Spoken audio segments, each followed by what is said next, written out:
Friends, ಎಲ್ಲರಿಗೂ Sapna vlogs and kitchen ಚಾನಲ್ಗೆ ಸ್ವಾಗತ. ಎಲ್ಲರೂ ಹೆಂಗಿದ್ದೀರಾ, ಚೆನ್ನಾಗಿದ್ದೀರಾ ಅಂತ ಅಂದ್ಕೊಂಡು ಇವತ್ತಿನ ವೀಡಿಯೋನ ಸ್ಟಾರ್ಟ್ ಮಾಡ್ತಿದ್ದೀನಿ. ಇವತ್ತು ಹೆಲ್ದಿ ಆಗಿರೋ ಸೋರೆಕಾಯಿನ ಬಳಸ್ಬಿಟ್ಟು ಪಕೋಡ ಹೇಗೆ ಮಾಡೋದು ಅಂತ ನೋಡೋಣ. ಹೆಲ್ದಿ ಸೋರೆಕಾಯಿ ಬಜ್ಜಿ ಅಂತಲೂ ಕರಿಬೋದು, ಇಲ್ಲ ಹೆಲ್ದಿ ಸೋರೆಕಾಯಿ ಪಕೋಡ ಅಂತಲೂ ಕರಿಬೋದು. ಸೋರೆಕಾಯಿ ಹೆಲ್ತ್ಗೆ ತುಂಬಾ ಒಳ್ಳೆಯದು ಅಂತ ಹೇಳ್ತಾರೆ. ಈ ಸೋರೆಕಾಯಿನ ಬಳಸ್ಬಿಟ್ಟು ಪಕೋಡ ಹೇಗೆ ಮಾಡೋದು ಅಂತ ನೋಡೋಣ. ತುಂಬಾ ಚೆನ್ನಾಗಿ ಬರುತ್ತೆ, ಟೇಸ್ಟ್ ಕೂಡ ಅಷ್ಟೇ ಚೆನ್ನಾಗಿರುತ್ತೆ. ಫಸ್ಟ್ ಟೈಮ್ ತಿನ್ನೋರಾದರೆ ಯಾರೂ ಕೂಡ ಸೋರೆಕಾಯಿಯಿಂದ ಮಾಡಿರೋದು ಅಂತ ಗೆಸ್ ಮಾಡೋಕ್ಕಾಗಲ್ಲ, ಅಷ್ಟು ನೀಟಾಗಿ ಚೆನ್ನಾಗಿ ಬರುತ್ತೆ.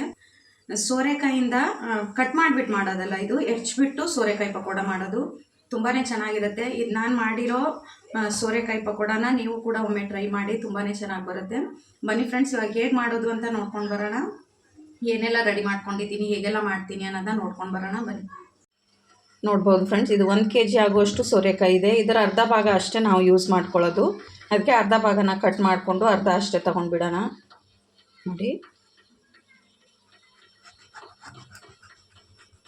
ನೋಡಿ ಈ ರೀತಿ ಅರ್ಧ ಸೋರೆಕಾಯಿನ ತೊಗೊಂಡಿದ್ದೀನಿ ನಾನು. ಈ ಅರ್ಧ ಸೋರೆಕಾಯಿಲಿ ಈ ಸಿಪ್ಪೆ ಎಲ್ಲ ತೆಗೆದು ಬಿಡ್ಬೇಕು ನಾವು. ಫಸ್ಟು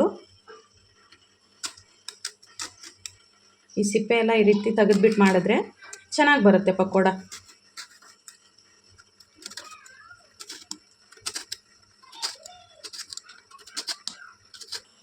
ನೋಡ್ಬೋದು ಫ್ರೆಂಡ್ಸ್, ಈ ಸಿಪ್ಪೆ ಎಲ್ಲ ತೆಗೆದ್ಬಿಟ್ಟು ಈ ಕಡೆ ಹಿಂದೆ ಕಡೆ ಇರೋ ತೊಟ್ಟನ್ನು ಕೂಡ ತೆಗ್ದಿದ್ದೀನಿ ನಾನು. ಇವಾಗ ಇದಕ್ಕೆ ಮಧ್ಯದಲ್ಲಿ ಕಟ್ ಮಾಡ್ಕೊಂಡು ಬಿಡೋಣ, ಅಂದರೆ ಒಳಗಡೆ ಇರೋ ಬೀಜದ ಅಂಶನ ತೆಗೆದುಬಿಡ್ಬೇಕು ನಾವು. ನೋಡಿ ಈ ರೀತಿ ಕಟ್ ಮಾಡ್ಕೊಂಡಾದ್ಮೇಲೆ ಈ ಬೀಜದ ಅಂಶ ಏನಿರುತ್ತಲ್ವ ಇದನ್ನು ತೆಗೆದುಬಿಡ್ಬೇಕು. ನೋಡಿ ಈ ರೀತಿ ನೀಟಾಗಿ ಬಂದುಬಿಡುತ್ತೆ, ಇದನ್ನು ತೆಗೆದುಬಿಡೋಣ. ನೋಡ್ಬೋದು, ಇದೆರಡು ಸೋರೆಕಾಯ್ದು ಕಟ್ ಮಾಡ್ಕೊಂಡಿದ್ನಲ್ವ, ಅದರ ಎರಡರದ್ದು ಬೀಜನ ತೆಗೆದಿಟ್ಕೊಂಡಿದ್ದೀನಿ. ಇವಾಗ ಇದನ್ನು ನಾವು ಹೆರ್ಚ್ಕೊಂಡು ಬಿಡಬೇಕು. ಅದನ್ನು ಹೆರ್ಚ್ಕೊಳ್ಳೋದಕ್ಕೆ ಈ ರೀತಿ ಒಂದು ಬೌಲನ್ನು ತಗೊಂಡು, ಅಂದರೆ ಚಿಕ್ಕದಾಗಿರೋ ಶುಂಠಿ ಎಲ್ಲ ಹೆರ್ಚ್ಕೊಳ್ಳೋ ಮನೆ ಇರುತ್ತಲ್ವ, ನೋಡಿ ಈ ರೀತಿ ಚಿಕ್ಕದಾಗಿರೋ ಇದರಿಂದ ಹೆರ್ಚ್ಕೊಂಡು ಬಿಡ್ತೀನಿ ನಾನು ಎಲ್ಲ ಸೋರೆಕಾಯಿನ.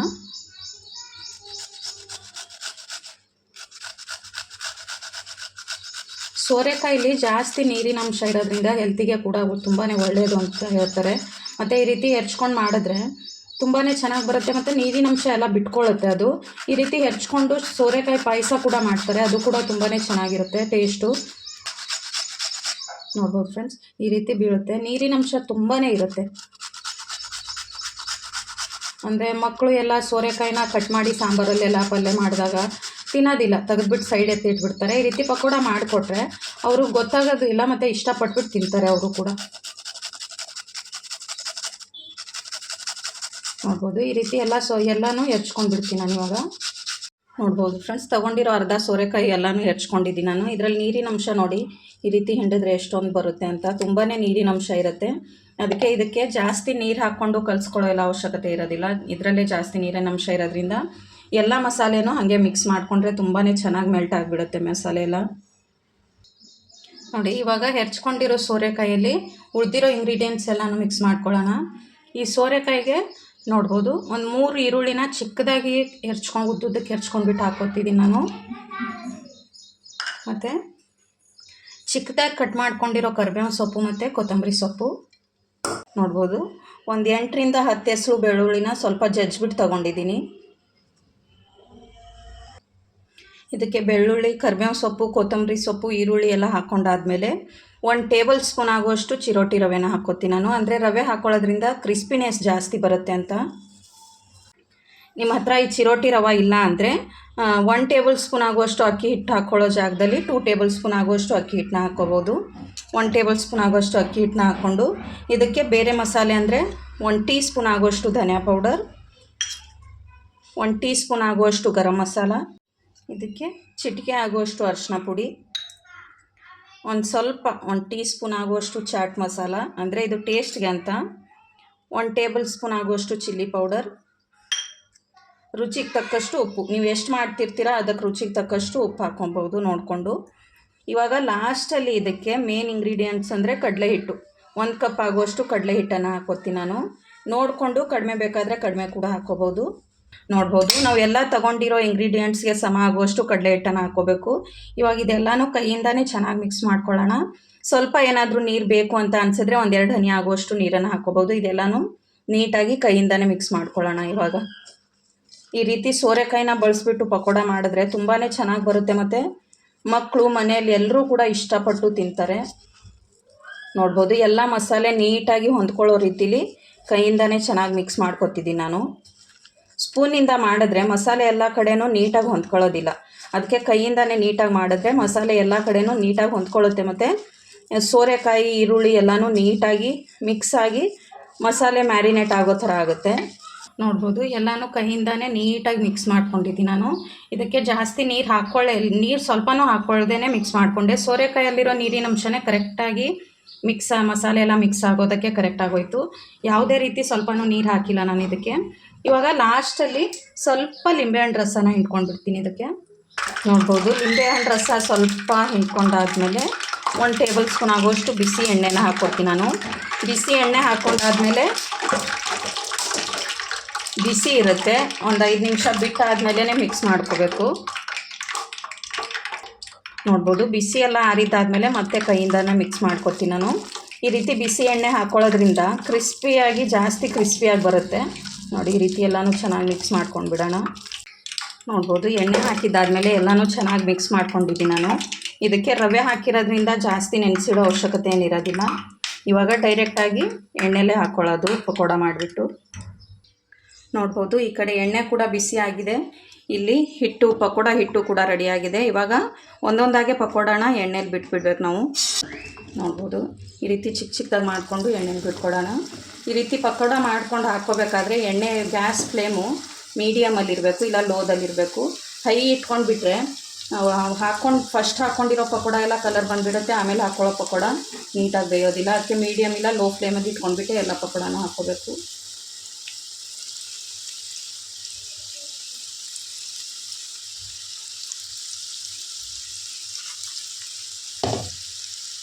ಹಾಕ್ಕೊಂಡ ತಕ್ಷಣ ತಿರುಗಿಸ್ಕೋಬಾರ್ದು. ಸ್ವಲ್ಪ ಒಂದು ಕಡೆ ನೀಟಾಗಿ ಫ್ರೈ ಆಗೋವರೆಗೂ ಬಿಟ್ಟು ಆಮೇಲೆ ತಿರುಗಿಸ್ಕೊಂಡು ಹಾಕ್ಕೋಬೇಕು. ನೋಡ್ಬೋದು ಇವಾಗ ಒಂದು ಕಡೆ ಚೆನ್ನಾಗಿ ಫ್ರೈ ಆಗಿದೆ. ಇವಾಗ ತಿರುಗಿಸ್ಕೊಳ್ಳೋಣ. ಮತ್ತು ಫ್ರೈ ಮಾಡ್ಕೋಬೇಕಾದ್ರೂ ಕೂಡ ಮೀಡಿಯಮ್ ಫ್ಲೇಮ್ ಇಟ್ಕೊಂಡ್ಬಿಟ್ಟೆ ಫ್ರೈ ಮಾಡ್ಕೋಬೇಕು, ಗೋಲ್ಡನ್ ಕಲರ್ ಬರೋವರೆಗೂ. ನಾವು ಹೈ ಫ್ಲೇಮಲ್ಲಿ ಇಟ್ಕೊಂಡ್ಬಿಟ್ಟು ಮಾಡ್ಕೊಂಡ್ಬಿಡ್ತೀವಿ ಅಂದರೆ ಮೇಲ್ಗಡೆ ಗೋಲ್ಡನ್ ಕಲರ್ ಬಂದುಬಿಡುತ್ತೆ, ಒಳಗಡೆ ಚೆನ್ನಾಗಿ ಬೆಂದಿರಲ್ಲ.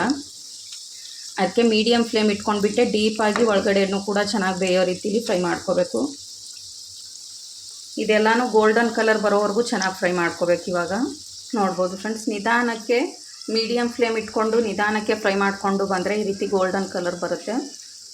ಮತ್ತು ಹೈ ಫ್ಲೇಮಲ್ಲಿ ಇಟ್ಕೊಂಡ್ಬಿಟ್ರೆ ಅವಾಗ ಹಾಕಿದ ತಕ್ಷಣ ಗೋಲ್ಡನ್ ಕಲರ್ ಬಂದುಬಿಡುತ್ತೆ, ಅದು ಚೆನ್ನಾಗಿ ಫ್ರೈ ಆಗಿರೋದಿಲ್ಲ. ನೋಡ್ಬೋದು ಈ ರೀತಿ ಕಲರ್ ಚೇಂಜ್ ಆಗ್ತಾ ಬರಬೇಕು, ಅಲ್ಲಿವರೆಗೂ ಚೆನ್ನಾಗಿ ಫ್ರೈ ಮಾಡ್ಕೋಬೇಕು. ಈ ರೀತಿ ತಿರುಗಿಸ್ಕೊಂಡು ಎರಡು ಕಡೆನೂ ನೀಟಾಗಿ ಫ್ರೈ ಆಗೋ ರೀತಿನ ಮಿಕ್ಸ್ ಮಾಡಿಕೊಂಡು ಮಾಡ್ಕೋಬೇಕು. ಈ ರೀತಿ ಪಕೋಡ ಮಾಡಿದ್ರೆ ಫಸ್ಟ್ ಟೈಮ್ ತಿನ್ನೋರು ಯಾರೂ ಕೂಡ ಹೇಳೋದಿಲ್ಲ ಇದು ಸೋರೆಕಾಯಿಯಿಂದ ಮಾಡಿರೋದು ಅಂತ. ಯಾರೂ ಕೂಡ ಗೆಸ್ ಮಾಡೋಕ್ಕಾಗೋದಿಲ್ಲ, ಅಷ್ಟು ಚೆನ್ನಾಗಿರುತ್ತೆ.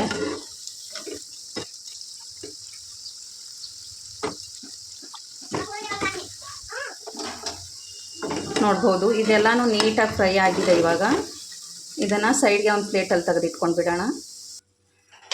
ನೋಡ್ಬೋದು ಸೈಡ್ಗೆ ಈ ರೀತಿ ಒಂದು ಪ್ಲೇಟಲ್ಲಿ ತೆಗೆದಿಟ್ಕೊತಿದ್ದೀನಿ.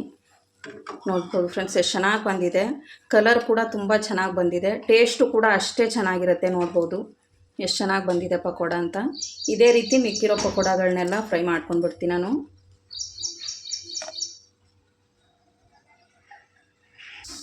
ನೋಡ್ಬೋದು ಸೆಕೆಂಡ್ ಟ್ರಿಪ್ ಕೂಡ ಹಾಕ್ಕೊಂಡಿದ್ದೀನಿ ನಾನು. ಇವಾಗ ಒಂದು ಕಡೆ ಚೆನ್ನಾಗಿ ಫ್ರೈ ಆದಮೇಲೆ ತಿರುಗಿಸ್ಕೊಂಡು ಹಾಕ್ಕೋಬೇಕು. ಇದನ್ನು ಕೂಡ ಚೆನ್ನಾಗಿ ಗೋಲ್ಡನ್ ಕಲರ್ ಬರೋವರೆಗೂ ಚೆನ್ನಾಗಿ ಫ್ರೈ ಮಾಡಿಕೊಂಡ್ರೆ ಸೋರೆಕಾಯಿ ಪಕೋಡ ರೆಡಿ ಆಗಿಬಿಡುತ್ತೆ.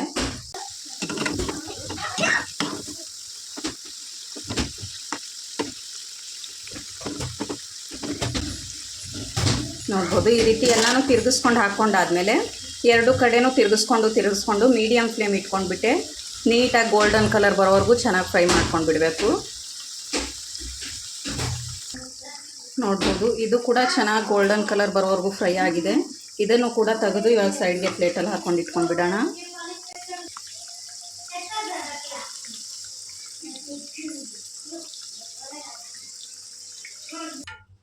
ನೋಡ್ಬೋದು ಅದಾಗಿರೋ ಸೆಕೆಂಡ್ ಕ್ಲಿಪ್ ಕೂಡ ತೆಗೆದು ಪ್ಲೇಟಲ್ಲಿ ಹಾಕೋತಿದ್ದೀನಿ.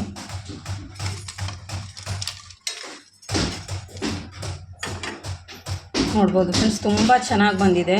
ಸೋರೆಕಾಯಿ ಪಕೋಡ ಅಂತ ಯಾರೂ ಕೂಡ ಗೆಸ್ ಮಾಡೋಕ್ಕಾಗಲ್ಲ, ಅಷ್ಟೊಂದು ರುಚಿಯಾಗಿರುತ್ತೆ. ಮತ್ತು ತುಂಬಾ ಚೆನ್ನಾಗಿರುತ್ತೆ ತಿನ್ನೋದಕ್ಕೆ. ಊಟದ ಜೊತೆ ಸೈಡ್ ಡಿಶ್ ಆಗಿ ಮಾಡಿಕೊಂಡ್ರೆ ಎಲ್ಲರೂ ಕೂಡ ಮನೆ ಮಂದಿ ಎಲ್ಲರೂ ಕೂಡ ಇಷ್ಟಪಟ್ಟು ತಿಂತಾರೆ. ನೋಡಿ ಎಷ್ಟು ಚೆನ್ನಾಗಿ ಬಂದಿದೆ ಅಂತ. ಮತ್ತು ತುಂಬಾ ಕ್ರಿಸ್ಪಿಯಾಗಿ ಬಂದಿರುತ್ತೆ, ನೋಡ್ಬೋದು. ಸೌಂಡ್ ಕೇಳಿಸ್ಕೊಳ್ಳಿ ನೀವೇ, ನೋಡ್ಬೋದು. ತುಂಬಾ ಕ್ರಿಸ್ಪಿಯಾಗಿ ತುಂಬಾ ಚೆನ್ನಾಗಿ ಬಂದಿದೆ. ಈ ರೀತಿ ಪಕೋಡ ಮಾಡಿಕೊಟ್ರೆ ಮಕ್ಕಳು ಕೂಡ ತುಂಬಾ ಇಷ್ಟಪಟ್ಟು ತಿಂತಾರೆ. ಮತ್ತು ಸಂಜೆ ಟೈಮಲ್ಲಿ ಟೀ ಜೊತೆ ಸ್ನ್ಯಾಕ್ಸ್ ಏನಾದರೂ ಬೇಕು ಅಂದಾಗ ಈ ರೀತಿ ಪಟ್ಟಂತ ಸೋರೆಕಾಯಿ ಪಕೋಡ ಮಾಡಿಕೊಂಡ್ರೆ ಮನೆ ಮಂದಿ ಎಲ್ಲರೂ ಕೂಡ ಇಷ್ಟಪಟ್ಟು ತಿಂತಾರೆ.